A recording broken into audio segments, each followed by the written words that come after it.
এই ঠাইখিনি আমাৰ প্ৰিয় কাৰণ ব্ৰহ্মপুত্ৰৰ উত্তৰ পাৰৰ আমিও জীয়ৰী আমাক যদিও কৈছিল যে ঢকুৱাখনাৰ তেখেতে কিন্তু আচলতে আমি ধেমাজিৰ ঢলে ধেমালি কৰা ধেমাজিৰ এগৰাকী সাধাৰণ জীয়ৰী আমি এঞ্জেলা চাংমাই গতিকে আমাৰ তৰফৰ পৰা আপোনালোক সকলোলৈকে কৃতজ্ঞতাৰ সেৱা জনাইছো আশা কৰিছো আপোনালোক সকলো কুশলে আছে আজিৰ এই অনুষ্ঠানটিত খুব সুন্দৰ এটি বিষয়বস্তু নিৰ্ধাৰণ কৰা হৈছে যে যুৱ প্ৰজন্মৰ চৰিত্ৰ গঠনত কৃষ্ণ সংস্কৃতিৰ ভূমিকা মই এটি কাহিনীৰে আৰম্ভ কৰিছো এজন ব্যক্তি সেই ব্যক্তিজনে ভগৱান শ্ৰীকৃষ্ণ কোন চিনি নাপায় তেওঁক নাজানে ভগৱান শ্ৰীকৃষ্ণক চিনি নোপোৱা সেই ব্যক্তিগৰাকীয়ে এদিন এখন দোকানত এখন ফটো আৰি থোৱা দেখিলে ছবিখন আৰি থোৱা দেখিছে যে অকণমানি ল'ৰা এটাৰ ফটো সেই ছবিখনত ধুনীয়াকৈ আলংকাৰ পিন্ধাই থোৱা আছে কিন্তু সেই যেতিয়া ছবিখন দেখিলে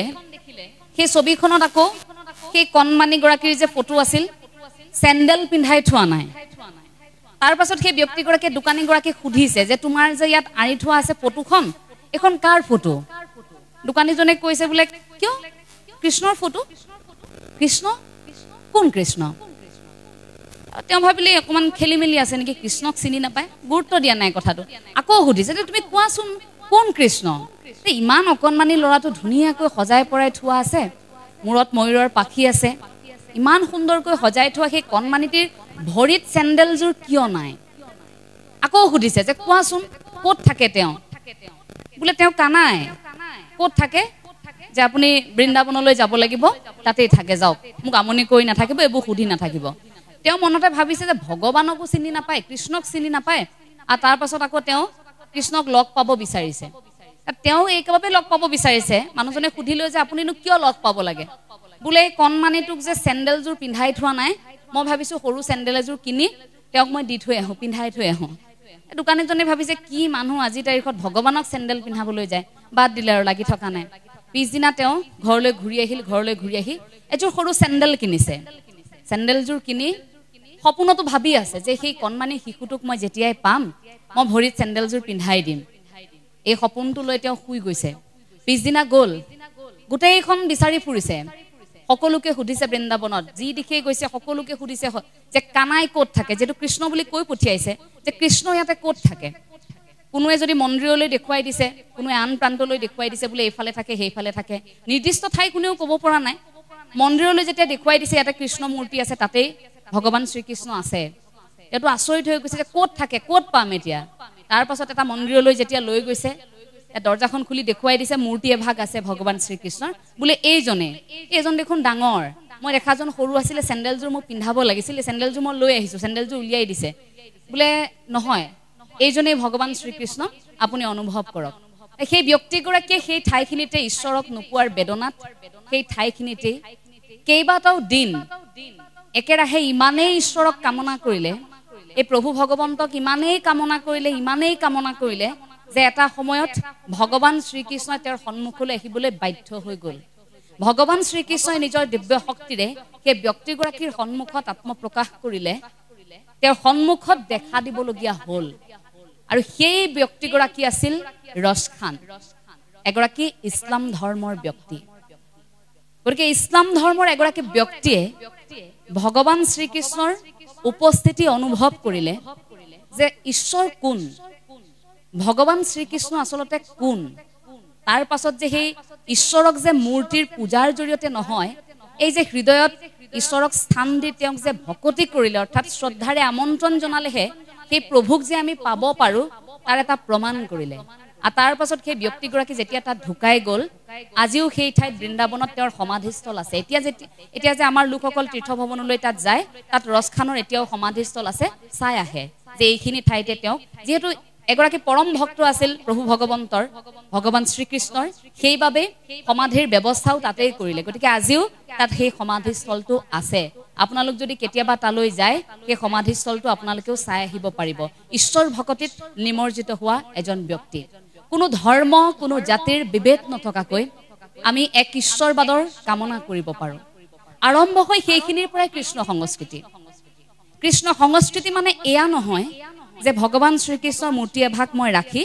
তাতেই মই ৰাতিপুৱাৰ পৰা গধূলিলৈকে প্ৰাৰ্থনা কৰি আছো এক কৃষ্ণ সংস্কৃতি আপোনাৰ অন্তৰাত্মাত এই যে কিবা এটা গুঞ্জৰিত হৈ থাকে কিবা এটা হোৱাৰ লগে লগে যে কৃষ্ণ বুলি এটা অনুভৱ আহে ওপৰত কোনোবা এজন আছে বুলি যে আমাৰ এটা চিন্তা আহে কিবা এটা কাম কৰাৰ আগে আগে আমাৰ যে মনত অকনমান ভয় আহে যে ভগৱান আছে ভগৱানে চাব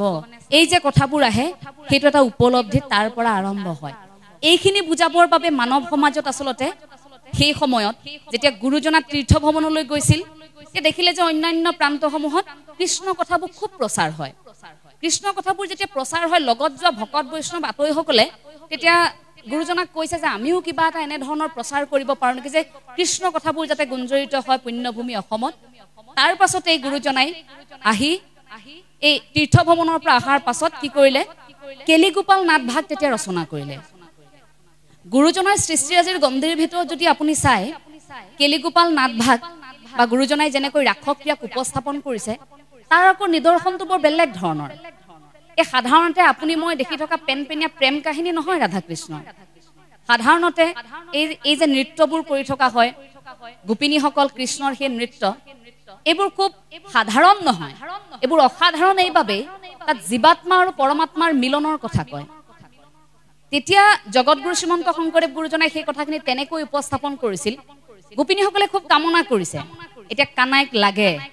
ঘৰত ল'ৰা ছোৱালী আছে স্বামী আছে কাকো নালাগে মুঠতে ভগৱান শ্ৰীকৃষ্ণক লাগে স্বামীকেই লাগে ঢপলিয়াই আহিছে সকলো আৰু কাতৰ হৈ বিচাৰি ফুৰিছে যে কানাইক ক'ত আছে তাৰ পাছত প্ৰভু ভগৱন্তই কৈছে যে তোমালোকে মোক পাবৰ বাবে মোৰ কাষলৈ তোমালোক নাহিলেও হ'ল তোমালোকে যদি ঘৰতে থাকি তোমালোকৰ কৰ্ম কৰা তোমালোকে তোমালোকৰ স্বামীক সেৱা কৰা তোমালোকে যে ঘৰত ল'ৰা ছোৱালীবোৰ এৰি থৈ আহিছা তেওঁলোকক তোমালোকে মৰম কৰা স্বামীক ভকতি কৰা অৰ্থাৎ প্ৰতিপৰায়ণতাৰ কথা কৈছিল গতিকে তেনেকৈ যদি কৰা তাতো মোক দৰ্শন পাবা তোমালোকৰ স্বামীৰ মাজতে মোৰ দৰ্শন পাবা কিন্তু নাই গোপিনীসকলে নামানে যে আপোনাৰ সংস্পৰ্শ আমাক লাগিবই সেই ভকত এই যে বাইদেউ অকনমান আগত উল্লেখ কৰি থৈ গৈছিল ৰামক পাবৰ বাবে সেই ঋষিমুনিসকলৰ কামনা পৰৱৰ্তী মুহূৰ্তত সেই ঋষিমুনিসকলৰ যে সেই হেঁপাহ সেই আশাবোৰ পূৰণ হৈছিল গোপিনীৰ দ্বাৰা মানে নিজকে গোপী সজায় অৰ্থাৎ আমি সেই গোপিনীসকলক যদি এক অৰ্থত কওঁ আমি ভগৱান শ্ৰীকৃষ্ণৰ পৰম ভক্ত বা ভকত বুলি ক'ব পাৰো যিসকলে সেই ঈশ্বৰ প্ৰাপ্তিৰ বাবে অহৰহ কষ্ট কৰিছিল গতিকে সেই সময়ত গোপিনীসকল জীৱাত্মা বুলি যদি আমি ধৰো প্ৰভু ভগৱন্ত তেতিয়া ভগৱান শ্ৰীকৃষ্ণ পৰমাত্মা গতিকে সেই জীৱাত্মা পৰমাত্মাৰ এটা মিলন এই কথাখিনি অনুভৱ কৰিছিল যে ভগৱান শ্ৰীকৃষ্ণক উপলব্ধি কৰিছিল স্পৰ্শ গন্ধ আৰু শব্দৰ জৰিয়তে কাষত কৃষ্ণৰ সৈতে নাচি আছে ই সাধাৰণ নৃত্য নহয় এই যে কাষে কাষে আমি দেখি আছো নাচ আমি ৰাসলীলা চাই আছো সেই তাত এটা কেনেকুৱা ধৰণৰ আধ্যাত্মিক পৰিৱেশ ভগৱান শ্ৰীকৃষ্ণৰ সৈতে গোপিনীসকলে নাচি আছে লীলা কৰিছে সেয়া কি ৰসৰ পৰা বোলে ৰাস হৈছে গতিকে জীৱাত্মা পৰমাত্মা মিলনৰ সেই সময়খিনি বৰ সহজো নাছিল যিখিনি দৃশ্যাংশ সাধাৰণ মানুহে আপুনি মই চাবই নোৱাৰো এতিয়াও নিধিবন আছে নিধিবনৰ কাহিনীটো এইখিনিতে ক'ব বিচাৰিছো যে যদিও ৰাধাৰ চৰিত্ৰটো কাল্পনিক যদিও ৰাধাৰ চৰিত্ৰটো গুৰুজনাই বৰ বেছি প্ৰাধান্য দি থৈ যোৱা নাই কতো ৰাধাৰ বিষয়ে গুৰুজনাই কতো বিশেষভাৱে লিখি থৈ যোৱা নাই কিন্তু ৰাধাৰ চৰিত্ৰ এটা উপস্থাপন কৰা হয় এইবাবেই যে ৰাধা ভক্তিৰ এটা অন্যতম নিদৰ্শন যে ভকতি কৃষ্ণক এনেকৈও মানুহে ভাল পাব পাৰে সেই নিদৰ্শন হিচাপেহে ৰাধাক উপস্থাপন কৰা হয় ৰাধাৰ কাষৰ পৰা কৃষ্ণ গুচি আহিলে যিখন হাতত বাঁহী আছিল সেইখন হাতত এতিয়া বাঁহী নাই সেইখন হাতত এতিয়া সুদৰ্শন আছে কাৰণ এই বৃন্দাবনৰ পৰা তেওঁ অন্য ঠাইলৈ যেতিয়া গুচি গ'ল তাত যেতিয়া এই যে কুৰুক্ষেত্ৰৰ সময়খিনি ব্যস্ত হৈ পৰিছে পাহৰি গ'ল তেওঁ সেই শিশুকালৰ প্ৰেম যৌৱনৰ প্ৰেম পাহৰি গৈছে কাৰণ ব্যস্ত হৈ পৰিছে ভগৱান শ্ৰীকৃষ্ণ তাৰ জন্মৰ উদ্দেশ্য বেলেগ আৰম্ভণিৰ সময়খিনি বেলেগ তাৰ পাছত ৰাধাক যেতিয়া এৰি থৈ আহিল ৰাধা বুঢ়ী হৈছে লাহে লাহে এনেকুৱা এটা বয়স যে ৰাধাৰ চুলিবোৰ পকিবলৈ আৰম্ভ কৰিছে দেহত ৰূপালী বৰণ সেই ৰাধাই কল্পনা কৰকচোন কেতিয়াবা যদি বৃদ্ধ বয়সত কানাইক লগ পায় কৃষ্ণক লগ পায় ইমান দিন ভাল পোৱা কাৰোবাক যেতিয়া লগ পাব সেইদিনা কি বিচাৰিব ৰাধাই একোৱে কোৱা নাই মাত্ৰ এটাই সুধিছে যে মোৰ ভুল ক'ত আছিল কানাই মইতো কেৱল তোমাক বিচাৰিছিলো কিন্তু মইতো তোমাক নাপালো অথচ তোমাৰ পৃথিৱীৰ সকলোৰে বাবে সময় ওলাল তুমি মোক ইয়াতে এৰি থৈ গুচি গলা এই বাঁহীটো তুমি ইয়াতে এৰি থৈ গুচি গ'লা, কোনোদিন তুমি মোক উভতি বিচাৰি নাহিলা কিয়? মই কি কৰিম এতিয়া? তেতিয়া ভগৱান শ্ৰীকৃষ্ণই কৈছে যে তুমি চিন্তা নকৰিবা, গোটেই জীৱনত দিব নোৱাৰাবোৰ মই তোমাক মৃত্যুৰ পাছত দিম। অৰ্থাৎ মই তোমাক এটা বিশেষ উপহাৰ দিম। আৰু সেই উপহাৰটো কি আছিল জানেনে? সেই উপহাৰটো আছিল নিধিবন। কথা দিছিল ভগৱান শ্ৰীকৃষ্ণই যে যদিও মই তোমাৰ কাষলৈ উভতি আহিব পৰা নাই, মৃত্যুৰ পাছত এই পৃথিৱী যেতিয়ালৈকে থাকে সেই নিধিবনত প্ৰতিনিশা আমাৰ মিলন হ'ব। প্ৰতিনিশা নিধিবনলৈ আমি আহিম, সেইদিনা ৰাস পূৰ্ণিমা হ'ব, সেইদিনা আমি নৃত্য কৰিম। আৰু নিধিবনত যিবোৰ তুলসী গছ থাকিব, সেই তুলসী গছবোৰ এজোপা এজোপা গোপী হ'ব। প্ৰতিজোপা তুলসীয়ে নিজকে গোপীলৈ ৰূপান্তৰিত কৰিব। আৰু সেই সন্ধিয়াৰ সময়খিনিৰ পৰা কোনো চৰাই চিৰিকটি পশু পক্ষী কোনো তাত থাকিব নোৱাৰিব। নিধিবনখন এনেকুৱা এটা ৰহস্যময় বন এতিয়াও আছে। সেই নিধিবনৰ ৰহস্য ভেদ কৰিবলৈ ভাৰতবৰ্ষৰ বহু বিজ্ঞানীয়ে চেষ্টা কৰিছিল। বহু ব্যক্তি গৈছিল যে নিধিবনত কি আছে।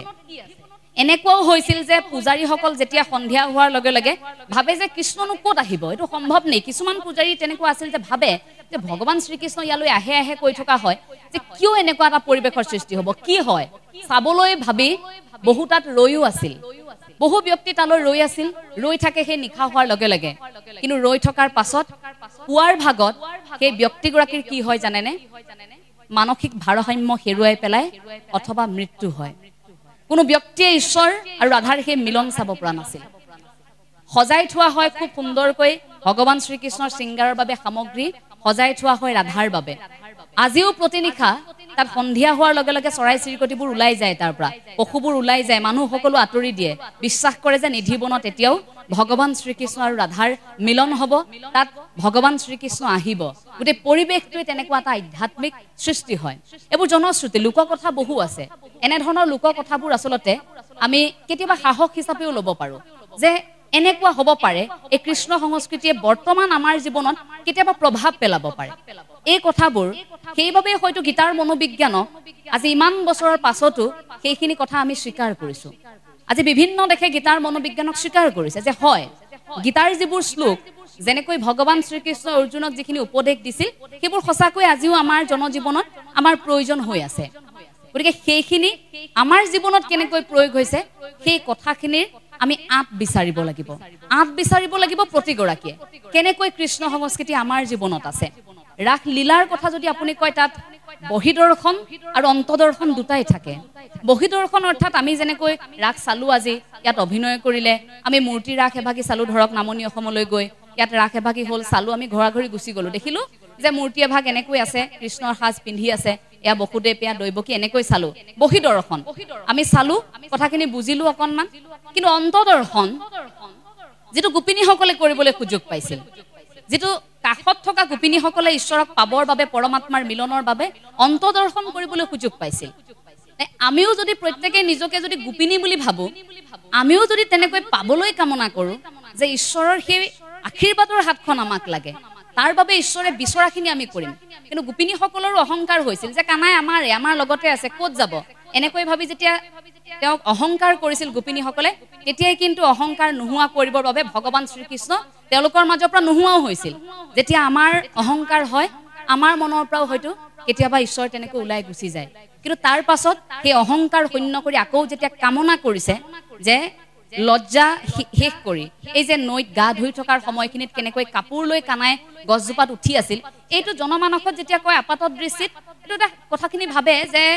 তেওঁক এই গোটেই ঘটনাটোত অকণমান লাজ জড়িত হৈ থকা কথা বুলি কয়, যে অকণমান তেনেকুৱা কাহিনীটোক তেনেধৰণে উপস্থাপন কৰিবলৈ বিচৰা হয়। কিন্তু তাত দুটা দৃষ্টিভংগীৰে আমি নতুন প্ৰজন্মই চাব পাৰোঁ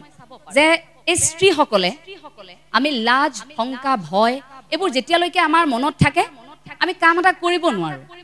বহুত বেছি লাজ, নোৱাৰোঁ, কি হ'ব, লাজ লাগিব, মানুহে কি ক'ব,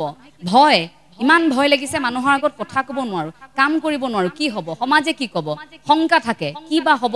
এই যে আমি বেছিকৈ ভয় কৰোঁ, শংকা কৰোঁ, সেইখিনি নোহোৱা কৰিবৰ বাবেহে ঈশ্বৰে তেনেকৈ সেই কাপোৰ সাজ লৈ তেনেকৈ গৈছিল যে তোমালোক ব্ৰতত আছা, তাৰ পাছতো তোমালোকে বিবস্ত্ৰ হৈ গা ধুইছা, নহয়, তোমালোকে হাত ওপৰলৈ দাঙি তেনেকৈ ঈশ্বৰক ভকতি কৰা মোৰ কথাখিনি তোমালোকে মানি চলা নাই তেনেকৈ কৈছিল আৰু তেতিয়াই লাজ শংকা ভয় সকলো দূৰ কৰি ঈশ্বৰ ভকতিত নিমজ্জিত হৈছিল তাৰ পাছততো ঈশ্বৰো বাধ্য হৈছিল কাপোৰ ঘূৰাই দিবলৈ গতিকে দৃষ্টিভংগীটো আমি তেনেকৈ ৰাখিব পাৰোঁ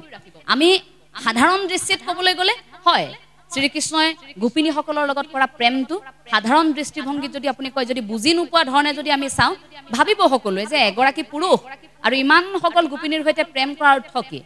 হে অ কৃষ্ণ কলিহিয়া তুমি বৰজালিহিয়া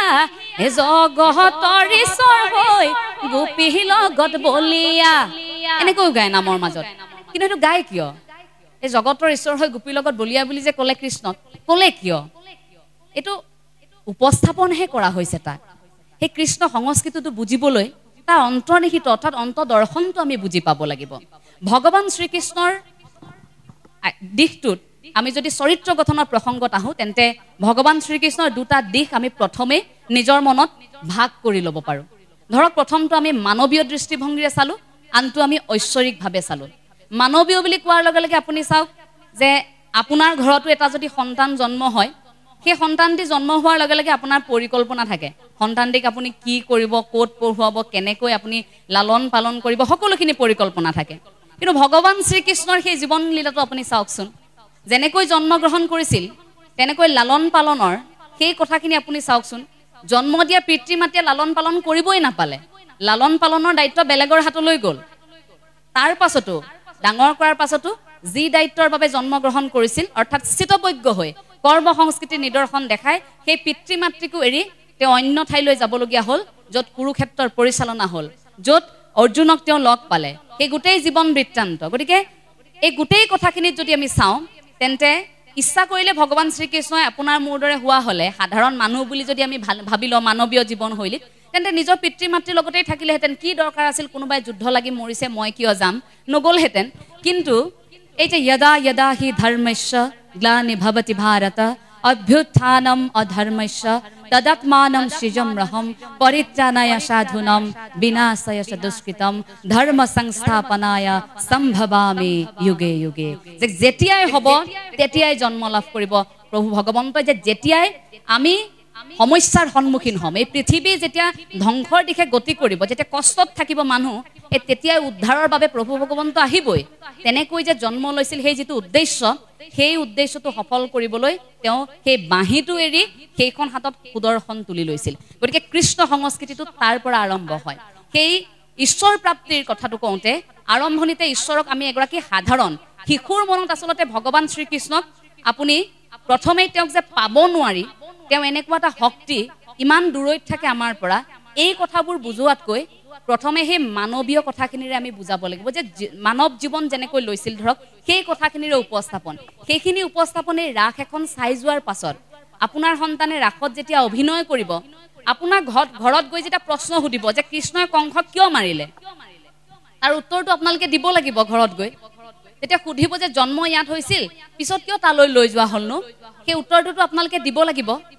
সেই ৰাসখন আপোনাৰ সন্তানে চোৱাৰ পাছত ৰাস এখনত চৰিত্ৰ এটা আপোনাৰ সন্তানে ৰূপায়ণ কৰাৰ পাছত সেই চৰিত্ৰটো আপোনাৰ সন্তানৰ হৃদয়ত বাজি থাকে সেই বাজি থকা চৰিত্ৰটোৰ বিষয়ে সেই গুঞ্জৰিত হৈ থকা কথাবোৰ তাৰ যিখিনি কথা ভিতৰৰ কথাখিনি বুজাব লাগিব আপুনি এইটো বুজাব নালাগিব যে ৰাসৰ চৰিত্ৰ এটা এখন সাধাৰণ নাটক এখন হৈছে তুমি চৰিত্ৰ এটা কৰিছা হৈ গ'ল এই যে তাৰ ভিতৰত আধ্যাত্মিক দিশটো ভগৱান শ্ৰীকৃষ্ণ ভাৰতবৰ্ষৰ যে উপাস্য এই ভাৰতবৰ্ষৰ আমাৰ সভ্যতা সংস্কৃতিৰ অন্যতম এক যে নিদৰ্শন ভগৱান শ্ৰীকৃষ্ণ সেই কথাখিনি অন্তৰ্নিহিত কথাখিনি আমি আৰম্ভণিৰ পৰাই বুজাব লাগিব সেইবাবে ঈশ্বৰৰ সেই ঐশ্বৰিক গুণখিনিৰ পৰা একেবাৰে মানৱীয় জীৱনটোলৈকে আমি বুজাব লাগিব সেই কথাখিনি কেৱল মাত্ৰ পাৰিব পৰিয়ালৰ লোকে কেৱল পাৰিব আপোনাৰ ঘৰখনত থকা লোকসকলে পিতৃ মাতৃয়ে সেই সন্তানক সেইখিনি আৰম্ভণিৰ পৰা দিব পাৰিব আমি হততে কেতিয়াবা ভয় লাগিলে কৃষ্ণ বুলি কওঁ ভাল লাগিলে কৃষ্ণ বুলি কওঁ বেয়া লাগিলেও কৃষ্ণ বুলি কওঁ কৃষ্ণ শব্দটো আমি হততে উচ্চাৰণ কৰি থাকোঁ কাৰণ ভগৱানৰ সৈতে আমাৰ সম্পৰ্ক থাকে আমি আকৌ মাজৰ মানুহ এজন তাত নলওঁ আমাৰ এটা সম্পৰ্ক ভগৱানৰ সৈতে আছে এই যে সাধাৰণ আমি মানুহবোৰে বিশেষকৈ মই ক'ম যে গ্ৰামাঞ্চলত কষ্ট কৰি থকা মানুহবোৰ চাবচোন আপুনি পথাৰত কোৰ মাৰি আছে প্ৰখৰ ৰ'দ কৃষ্ণ প্ৰভু কেতিয়ালৈ হয়গে জানো এইদৰা এনেকৈ এটা মুখেৰে কথা ওলায় ৰাতি গাঁৱত আমাৰ কেইবাগৰাকী ব্যক্তি দেখোঁ বৰ্তা মুখেৰে এনে ৰাম কৃষ্ণ এনেকৈ থাকে একেৰাহে বৰ্তা কোনফালে যায় ৰাম কৃষ্ণ এইফালৰ পৰা আহিলো এনেকৈ থাকে অৰ্থাৎ মুখত সেই নামটো লৈ থাকে আমি এটা গ্ৰামাঞ্চলত পৰিৱেশটো দেখিলো সেইবাবে আমি ভাবো যে আমাৰ সম্পৰ্কটো ঈশ্বৰৰ সৈতে খুব ওচৰৰ আমি আকৌ মাজৰ মানুহ এজন ল'ব নালাগে কিন্তু আমি ভুল কৰোঁ মাজত আৰু এজন লৈ লওঁ আৰু এজন লৈ লৈ আমি ভাবো সেইকাৰণে আমি দীঘলীয়া শাৰী পাতি থাকোঁ আকৌ বলি এটা দিবৰ কাৰণে যে দক্ষিণা এটা দিব লাগিব ঈশ্বৰক ঈশ্বৰে সেইবোৰ নিবিচাৰে ঈশ্বৰক পাবৰ বাবে আপুনি সেই দীঘলীয়া বাট এটাৰে যাব নালাগে মাজত মানুহ লৈ বেলেগ এজনক দি অৰিহণা দীঘলীয়াকৈ আপুনি সেৱা কৰিব বাহিৰত 2 ঘণ্টা আৰু মাজৰ এজন মানুহে আপোনাৰ টকাটো লৈ গৈ ঈশ্বৰৰ ওচৰত দিলে তাৰ পাছতো আপুনি দীঘলীয়া শাৰী পাতিলে আপুনি ভাবি থাকিব যে নহয় আহিব প্ৰসাদ তাৰ পৰা আমি খাই ইয়াৰ পৰা যাব লাগিব সেইবোৰো প্ৰয়োজনীয়তা আছে এই আধ্যাত্মিক এটা পৰিৱেশ সৃষ্টিৰ কথা কিন্তু মূলত যদি নতুন প্ৰজন্মক আপুনি বুজাব বিচাৰে তেন্তে আসল কথাটো এইটো যে ঈশ্বৰ প্ৰাপ্তিৰ বাবে এই ইমান দীঘলীয়া কৰ্মখিনিৰ প্ৰয়োজন নাই কৰ্ম সংস্কৃতিৰ নিদৰ্শন ভগৱান শ্ৰীকৃষ্ণই নিজেই দেখুৱাই থৈ গৈছে সেই কথাখিনিহে আমি উপলব্ধি কৰিব লাগে যে কৰ্মৰ জৰিয়তেও ঈশ্বৰ প্ৰাপ্তি হ'ব পাৰে ঈশ্বৰক পাবৰ বাবে সেই অকণমান সময় কৃষ্ণ শব্দটোৰ উচ্চাৰণ অকণমান সময় অন্তৰত একদম সঁচা মনেৰে কৃষ্ণ বুলি ক'লেও ভগৱানে পাব মনটোত বেয়া কথা এখিনি লৈ থাকি দিনটো পৃথিৱীৰ বেয়া কামখিনি কৰি ৰাতি নামঘৰত ভাগৱত ব্যাখ্যা কৰি থাকিলে সেইখিনি লাভ নহ'ব গতিকে ভাগৱত ব্যাখ্যা কৰি থকা গৰাকীয়েও সেই কথাটো চাব লাগিব যে মই কেনেধৰণে কামখিনি কৰিছোঁ বোলে উপদেশতকৈ আৰ্হি ভাল আমি কেনেকৈ নিজক পৰিচালিত কৰিব পাৰিছোঁ নহয়নে সেই কথাবোৰ এতিয়া আমি প্ৰতিগৰাকীয়ে যদি উপলব্ধি কৰোঁ ইয়াত থকা যে আমি প্ৰকৃতাৰ্থত আমি কৃষ্ণ সংস্কৃতিক কেনেকৈ পালন কৰিছোঁ সেই কথাটো যেতিয়া উপলব্ধি কৰিব আমাক আৰু আধ্যাত্মিক চেতনা বেলেগকৈ আহি এটা পৰিৱেশৰ সৃষ্টি কৰি জগাই তুলিব নালাগে আমি সেই নিজে সেই পৰিৱেশটোৰ মাজত আচলতে সোমাই থাকিম কাৰণ গুৰুজনাৰ গোটেই আদৰ্শটোতে আমি যাতে বিশৃংখল নহওঁ সেইবাবে গুৰুজনাই সেই গোটেই আদৰ্শটোতে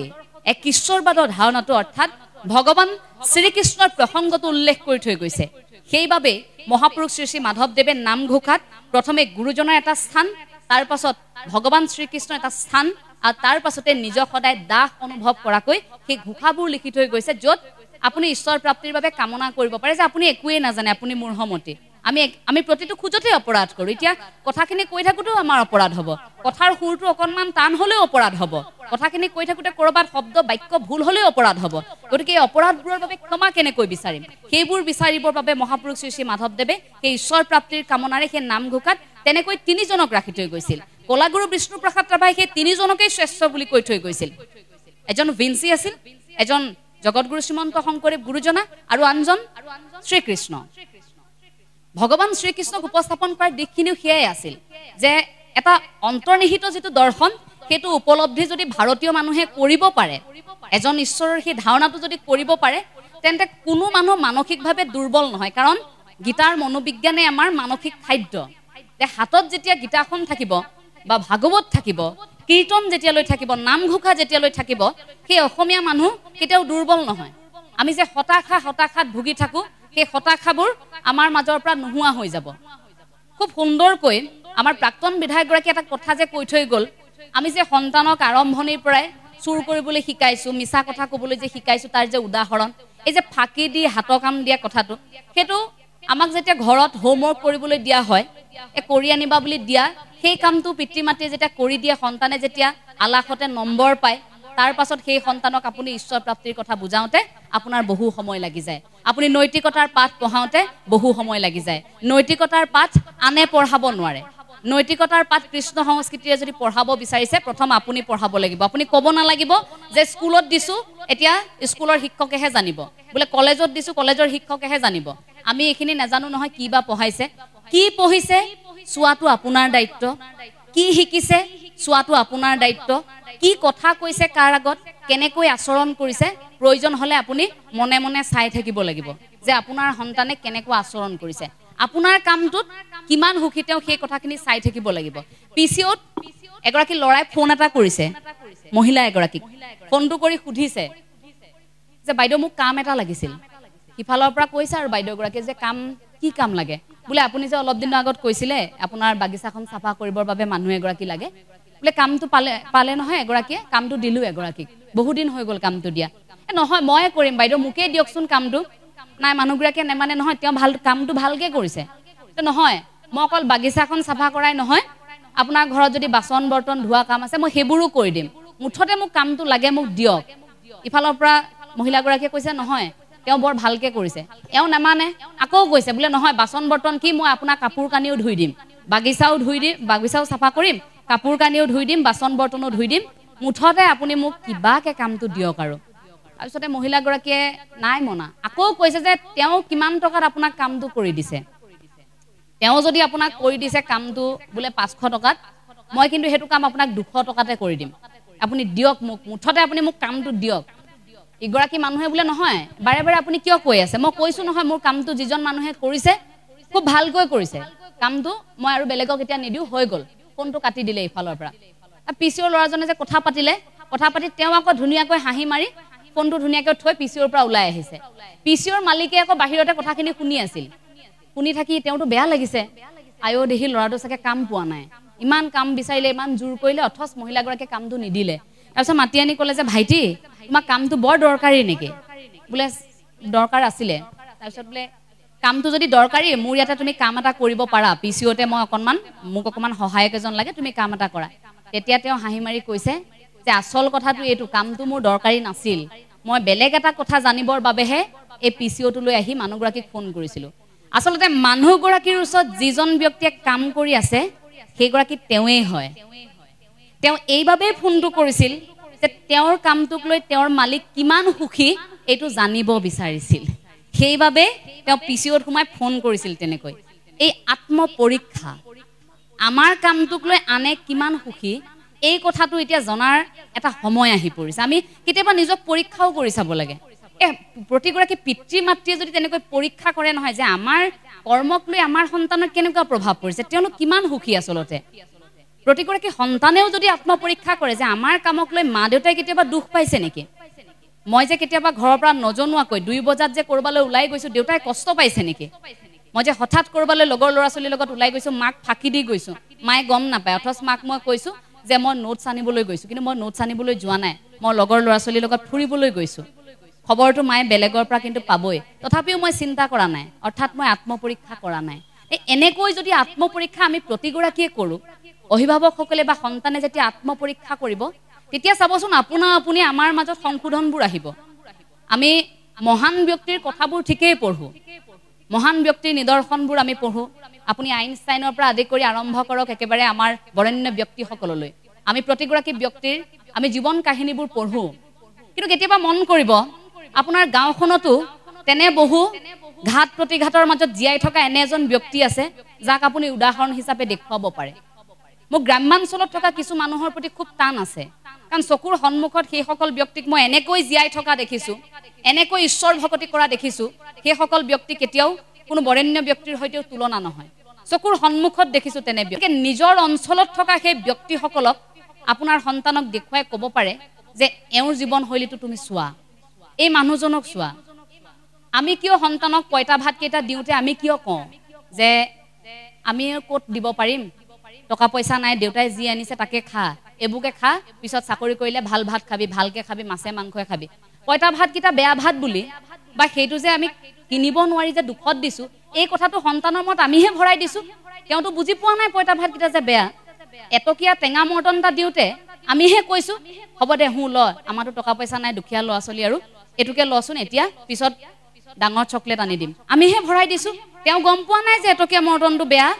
500 মৰ্টনটো ভাল তেওঁ গম পোৱা নাই কিন্তু পাৰ্থক্যটো আপুনি মই কৰিছো যে এটকীয়া টেঙা মৰ্টনটো তেওঁ ভাবি লৈছে যে আমি দুখীয়া মানুহ আমি আমাৰ মা দেউতাই আমাক এটকীয়া টেঙা মৰ্টনটোহে দিব পাৰিছে 500 মৰ্টনটো দিব পৰা নাই সেইকাৰণে 500 মৰ্টনটো যিটো সন্তানে হাতত লৈ থাকিব আমাৰ সন্তানেও সেয়া চাব তেওঁলোকৰ চাগে বহুত টকা আছে নেকি 500 মৰ্টনটো খাইছে এটা প্ৰভেদ আহিলেনে ভাগ আহিলেনে ধনী দুখীয়াৰ কিন্তু তাৰ হলনি আমি এনেকেওতো ক'ব পাৰিলোহেঁতেন তোমাক মৰ্টনটা দিছো তুমি খোৱা মৰ্টনটো কি ফূৰ্তি কৰিবৰ কাৰণে অকণমান সময়ৰ কাৰণে আপুনি কিবা এটা খাবলৈ দিছে তেওঁ কিন্তু সেইবোৰ আমি কৰিবলৈ বাদ দিলো সেইবাবে মই প্ৰতি পিতৃ মাতৃৰ প্ৰতি মোৰ অসমৰ এতিয়া এনেকুৱা লাগে যে প্ৰতিযোগিতাখন সন্তানৰ মাজত নহয় প্ৰতিযোগিতা পিতৃ মাতৃৰ মাজতহে সন্তানে একো গমেই নাপায় পিতৃ মাতৃ আগতীয়াকৈ দৌৰে মই ক'লো নহয় পিতৃ মাতৃৰ মাজত এনেকুৱা প্ৰতিযোগিতা সন্তানক তেওঁলোকে বাধ্য কৰি দিছে এটা ফ্ৰেমত ভৰুৱাই দিছে যে তোমালোক যুঁজিব লাগিব বাকীৰ প্ৰতিযোগিতাখন চলি থাকে হৈকিয়া বৰুৱানী হৰমানী মাজত সেই প্ৰতিযোগিতাখন সেই বৰুৱানী হৈকিয়ানী মাজতহে চলি থাকে আৰু সেই বৰুৱানী হৈকিয়ানী সেই যুঁজখনত আপোনাৰ ল'ৰাটোৰ মানসিক কষ্ট কেনেকুৱা হৈছে, ল'ৰাটোৰ সপোন সাৰখাৰ হৈ গৈছে, ক'ত আপুনি আধ্যাত্মিকতা দিব পাৰিব, ক'ত আপুনি কৃষ্ণ সংস্কৃতিৰ বিষয়ে বুজাব পাৰিব, কাৰণ আপুনি সন্তানৰ মনত এই অন্যান্য কথাবোৰহে ভৰুৱাই দিছে। গতিকে সেই লালন পালন কৰাৰ সময়খিনিত, আৰম্ভণিৰ সময়খিনিতেই সেই কথাবোৰ অকণমান উপলব্ধি কৰোৱাব লাগিব যে কোনবোৰ ভাল, কোনবোৰ বেয়া, এইবোৰ বাছ বিচাৰ অন্তত অকণমান আমি কৰিবলৈ শিকিব লাগিব। কোনটো সঁচা, কোনটো মিছা, এই কথাবোৰ পিতৃ মাতৃৰ দৰ্শনেৰে অকণমান চাই বোলে পিতৃ মাতৃয়ে দেখোন জীৱিত ভগৱান আমাৰ বাবে। গতিকে জীয়াই থকা পিতৃ মাতৃগৰাকীয়ে জীৱিত ভগৱান আমাৰ কাষত যেতিয়া আছে বা পৰিয়ালৰ আন আন লোকসকল যেতিয়া আছে, তেওঁলোকে এটা পৰিৱেশৰ ৰচনা কৰিব লাগিব যে সেই পৰিৱেশটোত আমি বুজি পাম যে এইখনে সাম্যবাদৰ সমাজ। তাৰ পাছতহে আধ্যাত্মিকতা আহিব। মানৱ ধৰ্মটো পালন কৰাৰ পাছতহে তাত আধ্যাত্মিকতা আহিব, তাৰ পাছতহে কৃষ্ণ সংস্কৃতিৰ নিদৰ্শন আহিব। গতিকে কৃষ্ণ সংস্কৃতিৰ প্ৰতিটো কথা আপোনাৰ মোৰ জীৱনত প্ৰতি খোজে পতি আছে। আপুনি মই মৃত্যুৰ সময়খিনিলৈকেও কৃষ্ণৰ নাম লৈয়ে মৃত্যু হ'ব লাগিব। জন্ম হওঁতেও আমাৰ ঘৰখনত সেই কৃষ্ণ সংস্কৃতিৰে আমি জন্ম হৈছোঁ, মৃত্যুৰ সময়খিনিতো সেয়াই হ'ব লাগিব। বোলে আমি যেতিয়া গম পাম যে আমাৰ মৃত্যুৰ দিন চমু চাপি আহিছে, যে আমি কেতিয়াবা মৰিব লাগিব,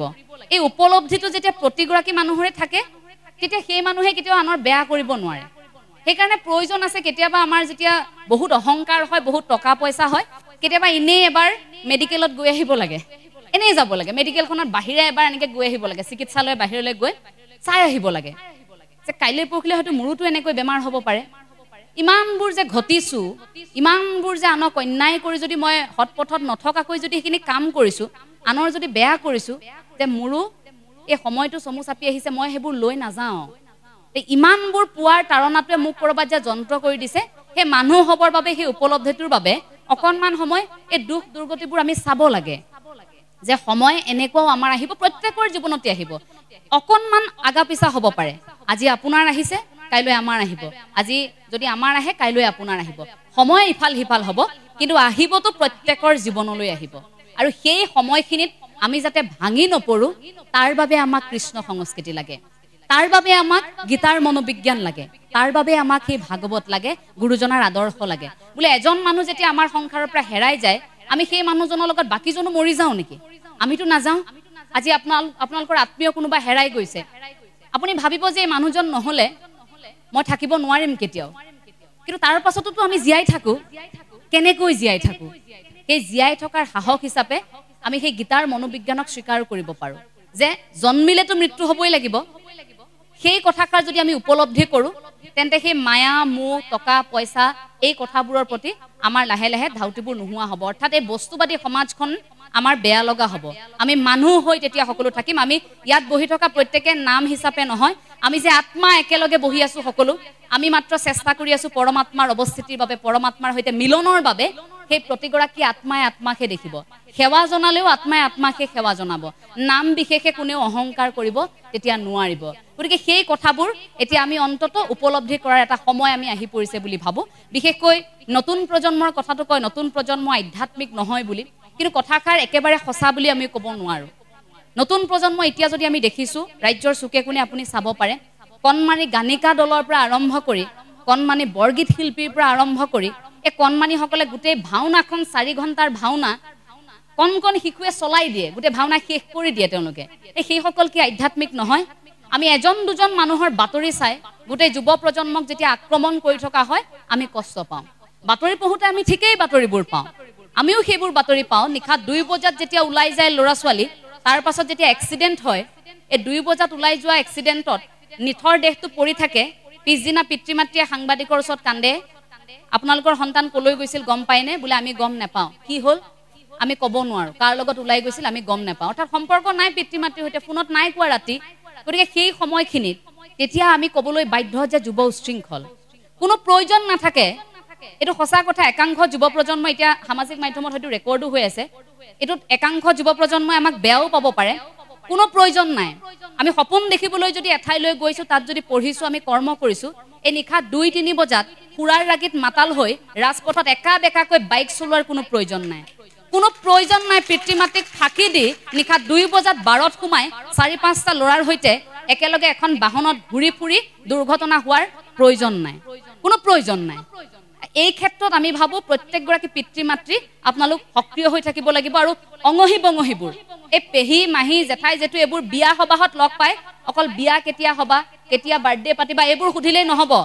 তোমালোকৰ মনবোৰ কেনেকৈ আছে ভাল কাম কৰি আছানে এনেকৈ সুধিব লাগিব নিখা হোৱাৰ লগে লগে এটা ফোন কৰিব লাগিব ৰাতি কিবা অসুবিধা পাইছো নেকি ছোৱালীজনীক সুধিব লাগিব সেই পৰিৱেশটো আমি গঢ়ি তুলিব লাগিব গতিকে এই ধৰণৰ আমাৰ যিবোৰ বৰ্তমান সময়ত যিখিনি চলি আছে বাতৰি পঢ়োতে সদায় এইবোৰ দেখি থাকো বেয়া লাগে আমি কষ্ট পাওঁ কিন্তু তাৰ পাছত ভাবক এজনৰ দুৰ্ঘটনা হৈ যোৱা মানে তাত কেৱল এজনেই নহয় পথত থকা 3জন মানক খুন্দিয়াই পিনে তেওঁ নিজেও গুচি যায় তেওঁতো গলেই 3জনটো গলেই পৰিয়ালৰ যিখিনি জীয়াই থাকিলে সেইখিনি গোটেই জীৱন কান্দি থাকিলে মাকে গমেই নাপালে ল'ৰাক কেতিয়া কাৰ লগত ওলাই গৈছিল গতিকে আমি গুচি গলে নহব আমি গুচি যাব পাৰো আজি কিবা এটা উদ্ভণ্ডালি কৰি কিন্তু মই গুচি যোৱাৰ পাছত আমাৰ ঘৰখনত কি হ'ব সেইটো উপলব্ধি সবে কৰিব লাগিব সেই কথাখিনি প্ৰতিগৰাকী সন্তানে উপলব্ধি কৰা এটা পৰিৱেশ যে প্ৰথমখিনি আমাৰ কৰ্ম আমি কি কৰিছো সেইটো কোনো যুৱ প্ৰজন্মই আমাক বেয়া পলেও আমি কিন্তু সেইটো কথা মুকলিকৈ কওঁ গতিকে তাৰ বাবে এটা আধ্যাত্মিক চেতনা প্ৰতিখন ঘৰতেই হওক এই আধ্যাত্মিক চেতনাটোত যেতিয়া আমাৰ সন্তান থাকিব আত্মাৰ অৱস্থিতিৰ বিষয়ে যেতিয়া আমাৰ সন্তানে জানিব ঈশ্বৰবাদৰ কথাটো যেতিয়া জানিব কোনো সন্তানে কেতিয়াও বেয়া কাম কৰিব নোৱাৰে সেইবাবেই কওঁ যে যদি নিচা কৰিবলৈ মন আছে ঈশ্বৰৰ নিচাটোকে কৰক ভাঙৰ নিচাটো পিছতো কৰিব পাৰিব ভাং খালে মহাদেৱক পোৱা নহয় ভাঙৰ নিচা পিছতো হ'ব মদৰ নিচা পিছতো হ'ব ড্ৰাগছৰ নিচা পিছতো হ'ব তাৰ বাবে জীয়াইটো থাকিব লাগিব যে ঈশ্বৰ প্ৰাপ্তি আপোনাক জীয়াই ৰাখিব সেইবোৰ নিচাই আপোনাক জীয়াই নাৰাখে আপোনাক এদিন লাহে লাহে নি মানুহৰ পৰা প্ৰথমে আঁতৰাব তাৰ পাছত লাহে লাহে গোটেই পৃথিৱীৰ পৰা আপোনাক আঁতৰাই লৈ গুচি যাব যে জীৱনটো যেতিয়া জনম লৈছোৱেই মানুহ হিচাপে যেতিয়া আপুনি মই আহিলো যেতিয়া কিবা এটা কৰি থৈতো যাওঁ আনৰ কিবা এটা ভাল কৰি থৈ যাওঁ যে মৃত্যুৰ পাছত অন্তত বোলে ভোজ ভাত খাই থকা দিনা বোলে সেইদিনাও বোলে আলোচনা কৰি আছে বোলে মাছ পিছ মোলেহে সৰু পৰিলে তোলে ডাঙৰ পৰিলে কোনেও বোলে কোন ঢুকালে কি কথা পতা নাই তেনেকে মৰিব বিচাৰিব নেকি আপোনালোকে নিবিচাৰে কোনেও আমিও নিবিচাৰো যে মৃত্যুৰ দিনা অন্তত আমাৰ কাৰোবাৰ হলেও আমাৰ সেই সকামত উপস্থিত থকা সকলেও অন্তত সেইদিনা অন্তত অনুভৱ কৰক যে ভাল মানুহ আছিল ভাল মানুহ এজন নোহোৱা হৈ গ'ল কথাবোৰ আলোচনাবোৰ তেনেকৈ হোৱাকৈ আমি কাম কৰি থৈ যাব লাগিব গতিকে কৃষ্ণ সংস্কৃতি নিদৰ্শন যুৱ প্ৰজন্মৰ চৰিত্ৰ গঠনত তেনেকৈ থাকে যে স্থিতপজ্ঞ কৰ্মস্পৃহা কামেৰে আৰম্ভ হয় তাৰ পাছত ভক্তি তাৰ পাছতহে অন্যান্য দিশবোৰলৈ গতি কৰে গতিকে চৰিত্ৰ গঠনত কৃষ্ণ সংস্কৃতিৰ ভূমিকা প্ৰাসংগিক পূৰ্বতেও আছিল বৰ্তমানো আছে আৰু ভৱিষ্যতেও থাকিব আপোনালোক সকলোলৈকে শেষত কৃতজ্ঞতাৰ সেৱা জনাই আমাৰ কথাখিনি সামৰণি মাৰিব বিচাৰিছো আপোনালোক প্ৰতিগৰাকী কুশলে থাকক অকনমান এফাকি নামেৰে কথাখিনি সামৰণি মাৰিছো হে জীৱন এখন বুৱতী নয়নাই ধীৰে ধীৰে বয় হে মনুষ্যৰ জনম লৈ হৰিক নভজিলে